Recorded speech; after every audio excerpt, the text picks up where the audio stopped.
ayer se hablaba ya de la llegada de nuevos efectivos militares. Está en Cúcuta, justamente ahí, en el límite entre Venezuela y Colombia. Vamos contigo, Gonzalo, un abrazo grande. Hola, igual para ustedes. ¿Cómo les va? Muy buenos días. Los saludamos desde el puente Simón Bolívar, acá en Cúcuta. Estamos a unos 10 metros de la frontera, en la mitad del puente. Estamos prácticamente a pasos de Venezuela. Y la verdad es que hace poquitos minutos llegamos y pasaron 3, 4 minutos y las cámaras de seguridad que están montadas en los postes del puente en el lado venezolano advirtieron a la policía que estábamos acá. Se demoraron 2 segundos en llegar.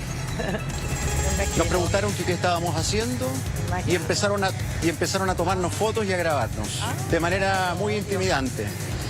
Y nosotros les dijimos que estábamos en territorio colombiano. Acá la policía colombiana nos dijo cuál era el límite y se nota, hay una pintura en la mitad del puente. Por lo tanto, no estamos infringiendo absolutamente nada ni vinimos a provocar a nadie. Pocos.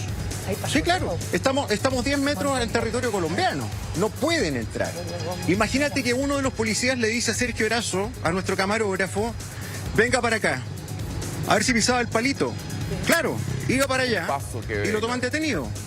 ¿Y por qué te lo digo con certeza? Porque en el hotel donde estamos alojando está el único otro medio acá en Cúcuta, que es Al Jazeera, medio internacional, que no es precisamente pro Estados Unidos.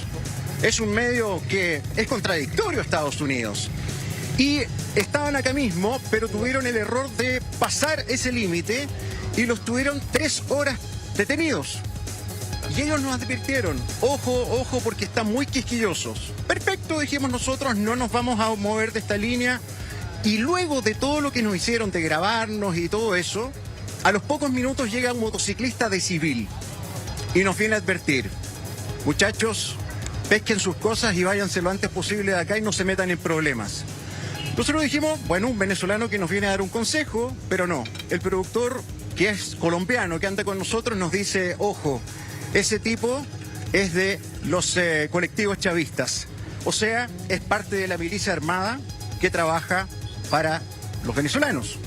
Y justo se devuelve hacia Venezuela ese motociclista de civil y uno de los policías de chaqueta amarilla se sube atrás de él y se va en esa moto y vuelve hacia el cuartel. ¿Por qué les cuento todo esto? Porque nosotros que tenemos la fortuna de vivir en un país democrático, en un país que es respetuoso de los tratados, de los límites, de la libertad, solamente experimentar lo que nos pasó hace pocos minutos nos da rabia, porque no tienen derecho. No tienen derecho a tratar de ejercer una jurisdicción en un país que no les compete. Ellos podrán tener toda la amenaza y pueden tener al pueblo venezolano realmente silenciado. Esta mañana he conversado con por lo menos 10 personas. Muchos no quieren hablar en cámara por miedo. Y los que se atreven, lo único que quieren es que haya un cambio de régimen. Y están de acuerdo, fíjate, con la intervención de Estados Unidos. Es bien increíble observar, escuchar y sentir lo que es la represión, aunque sea desde lejos, aunque sea a la distancia. Pero ahí tú empiezas a entender lo que muchos venezolanos deben estar pasando desde hace más de 2 décadas. Oye, qué impresionante el relato de Gonzalo, lo que les ha tocado vivir. Bueno, esto se juega así, en 1 metro, en amedrentarte, en hacer que salgas, que no cumplas con tu labor, en decirte aléjate. ¿Qué es lo que buscan finalmente? Que no se hable, que no se comente, ¿no es cierto? Y que salga la gente que está ahí ejerciendo su trabajo, haciendo su labor. Y tú ponías un punto importante, Gonzalo, que es el tema de la intervención, que hoy en día es donde se centran los comentarios de Deutsche Welle, de todas las grandes cadenas francesas a nivel mundial, ¿no es cierto? Porque ya comienzan a agotarse o ya se agotaron todas las otras instancias, ¿no? Diplomáticas, se abrieron canales, se tendieron puentes, se buscó la mediación, de alguna manera, la figura, los organismos internacionales ya completamente al debe porque nada ha funcionado, ni siquiera la vía electoral. Entonces, es como ya la última instancia. Sí, de todas maneras, me imagino toda la frustración que existe, lo comentábamos recién, ¿no? Nada ha funcionado, ni la diplomacia, tampoco una elección que fue completamente fraudulenta. Quería preguntarte, Gonzalo, qué es lo que te ha tocado ver en ese punto fronterizo en Cúcuta, si es que hay aumento de flujos migratorios, tal vez un punto de fuga, de tránsito de migrantes, refugiados. ¿Con qué te has encontrado ahí? Cuéntanos un poquito más allá de la situación extremadamente incómoda y al lugar que les ha tocado vivir ahí como equipo de prensa. Pero nosotros llevamos varios días acá en Cúcuta y es primera vez que nos toca percibir esta presión. La verdad es que no habíamos llegado tan cerca, ¿verdad?, del límite fronterizo, pero nos quisimos acercar un poco más porque mi idea era partir el móvil mostrándoles la línea nomás. Yo les iba a decir, claro, estoy justo a metros de donde se para, ¿verdad?, la jurisdicción colombiana de la venezolana, como para partir. Era solamente ese el foco de haber escogido este lugar.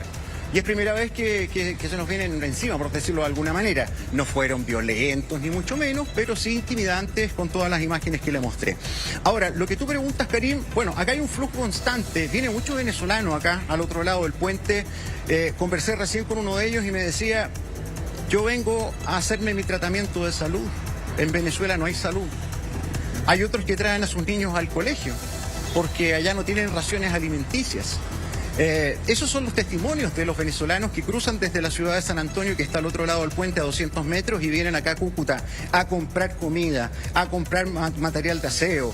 Las motos van cargadas de papel higiénico, arroz, bandejas de huevo, como haciendo equilibrismo. O sea, les cuesta 3 veces más barato venir acá a Colombia a comprar, porque en Venezuela el bolívar está completamente depreciado.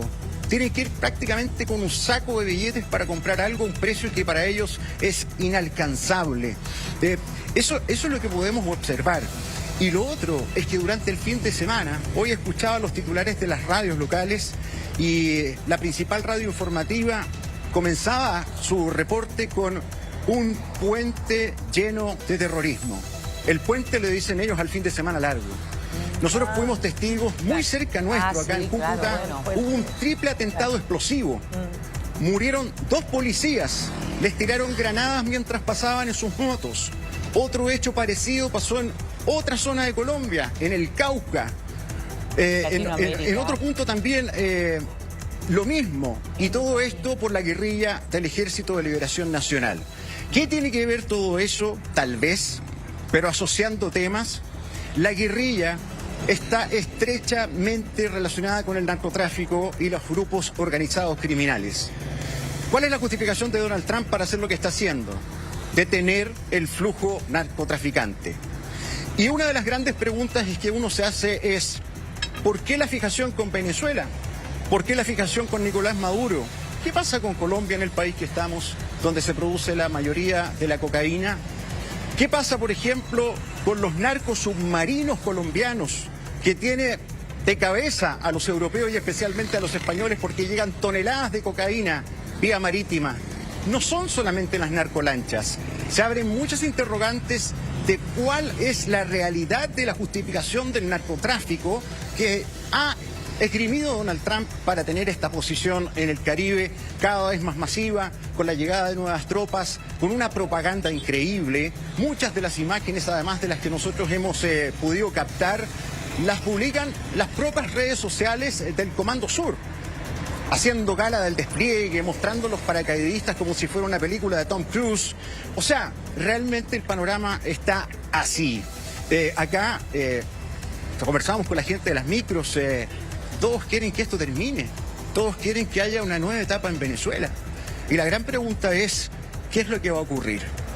¿Realmente Donald Trump va a tomar una decisión o va a ser un gran fracaso y un gran show en el Mar Caribe? Oye, perdón. Ignacio, ¿podría responder justo todas esas preguntas? Primero, interesantísimo el reportaje el de Gonzalo. Relato de Gonzalo. ¿Qué tal, Gonzalo? Buenos días. Insuperable, ¿ah? Increíble, Insuperable increíble. Y Fernando, Oye, y Cúcuta, además, para nosotros, Cúcuta recordamos Cúcuta. Sí, el presidente Piñera estuvo ahí en un acto muy importante, vino la visa democrática. Pero mira, yo quiero resaltar 3 aspectos que ha señalado Gonzalo, que me parecen fascinantes realmente. Uno, bueno, este abordamiento de los civiles, que los paramilitares, que los chavistas. El régimen de Maduro, que es un terrorismo de Estado, ¿no?, tiene mecanismos formales la SEBIN, que es la agencia de inteligencia, ¿no es cierto?, venezolana, que es temible, e informales. Todos estos paramilitares, estos civiles que andan en motos, bien, bueno. Segundo, el tema de la inanición, es que no hay otra palabra para expresar la situación social que está viviendo Venezuela, la falta de arroz, de confort, todo lo que decía Gonzalo. Ahí está el informe lapidario de hace 5 años de Michelle Bachelet, cuando era alta comisionada de Naciones Unidas, que en ese informe parte por denunciar el deterioro de los derechos sociales en un régimen que se dice socialista, ALBA, etc.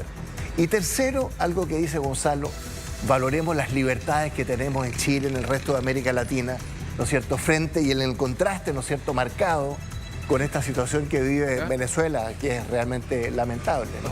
Ahora, cuando Gonzalo hace esta descripción perfecta, me parece, de la escasez de alimentos, de medicina, la falta de servicios básicos, inevitablemente uno proyecta a lo que va a ocurrir en los próximos meses, independiente de que se concrete y cuándo sea esa intervención. En Venezuela, un nuevo flujo migratorio, Ignacio, ¿qué tanto nos debe preocupar? Mira, porque es inevitable que ocurra, ¿no? En el escenario que describe Gonzalo y lo que planteas tú. Yo tengo dos hipótesis ahí. Una que venga un flujo migratorio nuevo desde Venezuela, ¿no? Pero otro que sea al revés. O sea, si esta operación, si el proceso político concluye en un cambio de régimen, muchos de los 7, 8 millones de venezolanos que están en América Latina van a empezar a volver. Claro, el tema es cuánto tiempo va a tardar esa transición. No es de la noche a la mañana, pero hablemos de 1 o 2 años, pensemos en los 600 a 700 mil venezolanos que hay en Chile, en nuestro país, actualmente. ¿Cuántos? Uno conversa con ellos, pues en el Uber, en los servicios, en cualquier parte. Muchos de ellos quisieran volver a Venezuela, ¿no? Entonces, el flujo migratorio, te fijas, en el corto plazo, puede ser una cierta parte del chavismo que escape no sé dónde, pero en el mediano plazo puede ser un incentivo en un escenario de cambio de régimen para que haya un flujo migratorio hacia Venezuela desde nuestros países, ¿no? Sí, vamos con Gonzalo, que está en vivo. Gonzalo, tú decías Cúcuta. ¿Cuál es la ciudad o el pueblo inmediatamente más cercano? Ahí cuéntanos un poco cómo se vive eso ahí de manera territorial, ¿no? Porque tú estás en Cúcuta, se cruza ahí esa línea que marcaba la frontera y te encuentras con qué ciudad. Claro, pasa la frontera, que no lo voy a hacer, pero aunque me paguen millones y millones porque me voy preso. Sí. La verdad es que no quiero conocer el incoide. A propósito, dejando de lado la broma, que es un poquito para matizar las cositas, ¿no? En las últimas horas ha muerto un opositor, un exgobernador, dentro de la cárcel venezolana del Helicoide. Detenido, prisioneros políticos. Acusan que no se les prestó, exactamente, prisioneros políticos que no les dieron ningún tipo de atención y el hombre murió. Pero bueno, volviendo a la pregunta que me hacías, acá inmediatamente al otro lado de la frontera está la ciudad de San Antonio. Y San Antonio tiene un aeropuerto pequeño, pero tiene salidas de vuelos normalmente. Y resulta que está cerrado. Y está cerrado como en la inmensa mayoría de los aeropuertos en Venezuela por el cierre del espacio aéreo. Entonces ahora en el puente de Cúcuta no solamente nos hemos topado con el paisaje habitual, que es un ir y venir frenético de gente que viene a comprar, que vuelve a Venezuela, niños que vienen al colegio, gente que viene al doctor, sino que también nos hemos encontrado con otro tipo de venezolano, que es el que quiere salir de Venezuela para ir a Buenos Aires, para ir a España, para ir a otros países para celebrar Navidad. Y ya no pueden tomar vuelo en San Antonio. Tienen que cruzar el puente con las maletas, tomar un taxi y desde Cúcuta tomar un vuelo que los lleva o a Panamá o a Bogotá y de ahí hacer las escalas correspondientes. O sea, el cierre del espacio aéreo está significando un impacto para muchos venezolanos como una situación compleja adicional. Otra cosa que hemos notado es que acá hay una doble preocupación. Es la preocupación de los venezolanos con los que hemos podido conversar porque tienen mucho miedo. ¿Sabes qué? A mí me impacta el pavor que tienen muchos a decir cualquier cosa. Ellos se sienten observados, aunque estén lejos. Es como que si temieran que hasta yo fuera un espía. Les da susto hablar. Claro. Y cuando hablo con los colombianos, ayer, con respecto a los atentados terroristas, algunos no se atrevían a hablar de la guerrilla. por ningún motivo, se nos arrancaban. Miedo otra vez. Es gente que vive con mucho miedo. Nosotros también, desgraciadamente, nos hemos llenado de criminales de este tipo. Pero acá es un escenario de años, de décadas, enquistado como un cáncer que no ha variado y que al parecer se está repotenciando por el incremento del consumo y el alto nivel que está tomando el crimen organizado con volúmenes de carga de drogas, de narcóticos realmente impresionante, imparable. Fíjate que ayer viendo las imágenes que les puedo mostrar luego en un compacto que hizo un documental que publicó ayer el diario El País, un narco submarino que es artesanal, pero que puede navegar 25 horas directo a España, lleva 4 toneladas de coca, y pasan por lo menos 20 o 15 al día. O sea, estamos hablando de un mar de droga que sale por distintos carriles, por el Pacífico, por el Caribe, y esto es como una maraña que nadie puede resolver. Ayer conversaba, fíjate, con un venezolano, Gonza, que me llevó ahí, me decía que él, claro, él estaba esperando para poder volver a su tierra, ¿no es cierto?, dependiendo de lo que pase, si cae el régimen, en fin. Pero me decía que terrible, que se sabe también que han llegado muchos venezolanos, por supuesto, a Chile. Él cree que la mayoría son buenos, yo también creo que la mayoría son buenos, pero que los malos se estarían quedando, porque evidentemente la gente bien intencionada va a querer volver, ¿no?, si cae el régimen de Maduro, pero hay otros que han hecho carrera delictual fuera de las fronteras de Venezuela y esos tienden a quedarse en los países donde les ha ido resultando esa forma de vida. La escoria va a quedar, perdón la expresión, pero los que están comprometidos en el narcotráfico, el crimen organizado transnacional, los secuestros, todo lo que estamos viendo, no hay otra forma de denominarlo. Desgraciadamente ahí no hay un incentivo para volver a Venezuela. Y hay que lidiar con ello, ¿no es cierto?, en nuestro país, en Perú, en Ecuador, en Colombia, en todas las partes en que están actuando. Mira, yo no quiero dejar pasar un comentario muy interesante que hacía al pasar Gonzalo sobre Alfredo Díaz, el exgobernador que murió, ¿no es cierto?, en una cárcel del SEBIN, que estábamos hablando justamente de la agencia de inteligencia venezolana, justamente, que murió como preso político, una persona que fue gobernador en Nueva Esparta del 2017 al 21, creo que fue. Así es. Y que fue asesinado, ¿no?, que murió. O sea, la realidad de los presos políticos, de la represión, del terrorismo de Estado, el temor, el miedo, que estaba hablando Gonzalo, ¿no? La población civil obviamente tiene miedo, pero este es también una expresión del drama que está viviendo Venezuela desde el punto de vista de una dictadura corrupta, altamente represiva. De hecho, quien hace la denuncia es Estados Unidos del fallecimiento de este exgobernador de Nueva Esparta, Alfredo Díaz, y luego tuvo que sacar la voz el gobierno, el régimen venezolano, para dar a conocer que en realidad aquí lo que le produjo la muerte fue un infarto. Esa es la versión que quiero entregar respecto al gobierno para que vean las diferencias, pero ahí, en el helicoide, pleno centro de Caracas, este mega edificio, se encuentran decenas de presos políticos y eso es parte de la preocupación. Vamos contigo, Gonzalo, tú querías decir algo al respecto. No, les quería contar que otra vez vino una moto con un sujeto que aparentemente es del aparato paramilitar chavista y nos volvió a repetir. Váyanse inmediatamente o lo van a pasar mal. Claro. Pero ellos Por lo están tanto, a cruzando través de Gabriel, que es nuestro amigo productor colombiano, hemos llamado a la policía de Colombia, quien gentilmente nos va a acompañar. Pero me parece brutal. Gonzalo, pero ellos están cruzando porque de Venezuela a Colombia para decirles que salgan del territorio colombiano. O sea, eso no debería ser, ¿no? No debería ser. Estamos en otra jurisdicción. Y ¿sabes qué? Particularmente nos caracterizamos, y perdón, pero lo digo en serio, ¿no? A ver, nosotros no andamos provocando cosas. Para nada.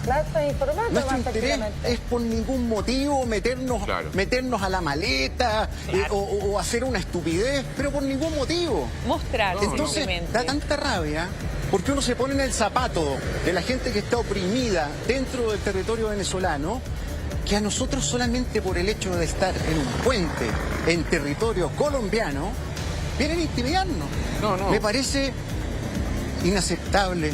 Da pena, da rabia, pero también hace comprender lo que están pidiendo millones de venezolanos adentro todavía. Y hace comprender los informes de Fernando Tineo. Sí, Sí. el riesgo que ¿Entienden? corre. Ahora el riesgo que corren los propios periodistas venezolanos también al interior de Venezuela. Imagínate. Es decir, coarta la libertad de expresión. Gonzalo, quería preguntarte, tú que vemos pasar mucha gente alrededor tuyo, Información. son personas que están cruzando las fronteras, son colombianos, son venezolanos. ¿Viaja Alguien fuera que va a de decirnos Venezuela? algo. ¿Se podrá mis conversar hijos. con...? Ahí está. ¿A sus hijos? Sí. ¿A dónde van? Madrid, España. A Madrid. ¿Van a ver a la familia para Navidad? Sí, a ¿Y tienen visitarlo. el problema del cierre del espacio aéreo? Pues, sí, pues, por supuesto, porque tenemos que coger el avión aquí en Cúcuta, ¿Y de ahí van a Bogotá? Bogotá y hacemos la escala a Madrid. Bien, señor, que le vaya muy bien. Giovanni, vuelve. Felicidades, suerte. Mira lo que ¿Ve? hacen. A cada rato, gente Se con van a maletas no Cúcuta puede salir y ahí toman el de su avión. país porque el espacio aéreo está cerrado. Eso. ¿Ellos van Claro, de viaje sí, y dar una vuelven vuelta o van gigante, gastar más saliendo del plata. país? Gonzalo, lo que hacen Van ellos saliendo del es país. salir para regresar Es que depende de lo que post-fiesta, pase, po. o es gente que se está yendo tal vez anticipándose a un posible ataque, porque lo que ha dicho Estados Unidos es que más o menos tienen controlado lo que ocurre en las rutas marítimas y que ahora viene Sí, una dame un segundo, intervención hermana. terrestre. ¿Cómo está? Buen día. ¿Cómo estás? De la televisión de Chile. Un gusto. Igualmente. ¿Va a salir hacia afuera del No, país? venimos solamente a Cúcuta. Solamente vamos a estar aquí. ¿Y cuál es la misión? Nosotras estamos en San Cristóbal haciendo la misión de los retiros espirituales, allí apoyando a la gente, a los más necesitados, desde el conocimiento de Jesús, llevando el Evangelio. Así es, ofreciendo esos espacios. ¿Usted es venezolana? Soy venezolana, sí. ¿Cómo percibe usted lo que está pasando en Venezuela? Bueno, en este momento tenemos la confianza, la esperanza en Dios de que algo nuevo va a pasar. Estamos esperando que ese milagro suceda. ¿Usted Dios cree que sabe puede lo que cambie el necesitamos. régimen de Maduro? ¿Cree Claro que sí? creemos firmemente que sí, esto va a cambiar. Muy bien, hermana. Gracias. Hasta luego, que le vaya bien. Hasta las monjitas quieren que se vaya Sí, Maduro. pues. O sea, saca la cuenta. Sí, pues, hasta las monjitas. Están comprometidas las monjitas, muy bien, ¿ah? Buenos días. Gonza, el tema es que tanto Varias tiempo hermanas. que la población Para ha que estado usted vea. esperando eso y no ha ocurrido por ninguna vía. Entonces, como que cuesta un poquito aferrarse en este caso, ¿qué esperanza tienen de que vuelva? Oye, de que haya todo un se cambio? juega en el día a día. Imagínate lo que relataban ahí, que con el espacio aéreo cerrado, estamos en una época del año más bien especial, importante, fin de año, muchas familias esperan reunirse, a lo mejor tenían pensado estar con sus familiares, y mira lo que tienen que hacer, o sea, se trasladan a lo más cercano que tienen en Colombia, que es Cúcuta, y desde ahí están tomando vuelos a distintos Conexiones. lugares. Es interesante, Karen, a propósito de las monjitas, qué bonito su testimonio. ¿Cuál va a ser el rol de la Iglesia Católica en este proceso de una posible transición? En todos nuestros países, que son países católicos, cristianos, en fin, las iglesias han jugado un rol importante. Bueno, en Chile, ustedes saben, durante muchos años. Entonces, Venezuela ahí la está. reprimieron también. Bueno, claro, Han querido sí, actuar. pero hay una red de la Iglesia Católica en Venezuela, como Sí. en todos nuestros países, donde está el cardenal Baltasar Porras, a quien conozco muy bien, arzobispo de Caracas, que fue arzobispo de Mérida, nombrado por el Papa Francisco, que es un gran personaje, muy prudente, pero muy comprometido con los valores fundamentales. Entonces, en este tipo de transiciones, cuando hay posibilidades de vacíos de poder, esa Iglesia Católica, que es una red que existe en todo el país, en todo Venezuela, ¿no?, que tiene una cierta jerarquía, contactos internacionales, potencialmente también siempre puede Oye, pero jugar mira, un Nacho, rol. lo que ha pasado con el Papa, que es norteamericano, o sea, ha hecho un llamado claramente a que no intervenga Estados Unidos. Sí. O sea, el rol de A que no intervenga militarmente. militarmente. Sí. Entonces, creo yo que, claro, hay que estar muy atento a esas señales. Aquí en Sí. Chile, bueno, la iglesia, la vicaría de Sí. la solidaridad jugó un rol. Yo fui abogado de la ahí, vicaría en esos años, me acuerdo jugó bien. un rol muy importante, pero claro, yo creo que también hemos asistido como a propósito de todo lo que ha ocurrido con la Iglesia Católica, las denuncias y todo, ha habido ahí, creo yo, como un fracaso de esta... Antes, imagínate lo que fue la mediación para evitar la guerra entre Chile Claro. y Argentina. O sea, tuvo un rol tan importante que hoy en día creo que se ha habido... Pero mira, un poco con mermado. este Papa León XIV hay como un nuevo respiro, yo creo, de alguna manera, un conocimiento de América Sí, Latina muy sí. grande. El nuncio en Caracas Vivió en era Perú, el nuncio que ¿no? estaba en Chile. Claro. Que hoy día está en Caracas, en Venezuela. No, pero yo dejo plantear el tema, o sea, como no Es hay la sociedad transición. civil... ¿Ah? Es la transición, dices tú, Claro, que podría tener un potencialmente, rol, sí. como no hay sociedad civil, porque ha sido muy desarticulada, muchos de sus dirigentes, para qué decir los medios de comunicación, que están todos reprimidos, oprimidos. Este tipo de instituciones, ¿no?, que están ahí como un tendido eléctrico en todo el país, ¿no?, en cada pueblo, en fin, evangelizando, pero en ese momento donde se requiere apoyo de fuerzas espirituales que también son instituciones, que tienen legitimidad, que tienen conexiones externas, dejo planteada la pregunta. Para mí ha sido una incógnita en Venezuela. ¿Qué va a pasar? A ver, en Venezuela la Iglesia Católica ha jugado un rol en los últimos años relativamente pasivo. Yo he preguntado, yo hablé con Baltasar Porras en un congreso en Lima, me acuerdo, hace algunos años. Bueno, uno tiene ciertos... Yo estuve en Venezuela hace 3, 4 años ahí con Genaro Regá, conversábamos con la gente de iglesia que están en las universidades, por ejemplo, la Universidad Andrés Bello, muy importante, los jesuitas, pero de alguna manera, comparado con otras experiencias de transiciones, en Venezuela tengo la impresión, no sé si Gonzalo ha recibido algún dato ahí, pero que la Iglesia Católica ha jugado un rol relativamente pasivo. Yo creo que no es tan pasivo, que está a la espera. La declaración de la monjita fue suficientemente elocuente, pero no sé, Gonzalo, ese rol potencialmente hablando puede hacer alguna diferencia, o no has recibido nada sobre esa materia. Y la sociedad civil en general. Sí, se lo he conversado. A ver, mira, yo entiendo el punto que haces, Ignacio, porque tú viviste una época en que el rol de la Iglesia Católica era muy respetado. Teníamos papas, como decía la Karen, que intermediaban y paraban conflictos, donde se respetaba la institucionalidad en muchas dimensiones en el mundo. No solamente los líderes religiosos, sino que también los líderes de otros credos. En la organización internacional, lo que decían las Naciones Unidas, algo de peso más tenía. Hoy día nada funciona. La Iglesia, desgraciadamente, y lo digo como católico, está completamente desacreditada, lo digo lamentablemente, por todos los escándalos de corrupción y de todo lo que hemos conocido de abusos sexuales. Ha perdido toda credibilidad, tristemente. Por lo tanto, hoy día, cuando se para en un púlpito que antes tenía una firme creencia, hoy día es lamentablemente muy poco escuchado. Las declaraciones del Papa León quedan en las declaraciones que puede hacer el secretario general de la ONU, que la verdad es que el viento se las lleva muy lejos, pero tienen re poco eco. Quiero invitarlos a escuchar otras impresiones de venezolanos con los que hemos conversado desde primera hora de la mañana. Mira. ¿Está de acuerdo usted con la intervención de Estados Unidos para terminar con el régimen de Nicolás Maduro? Lamentablemente es la única salida.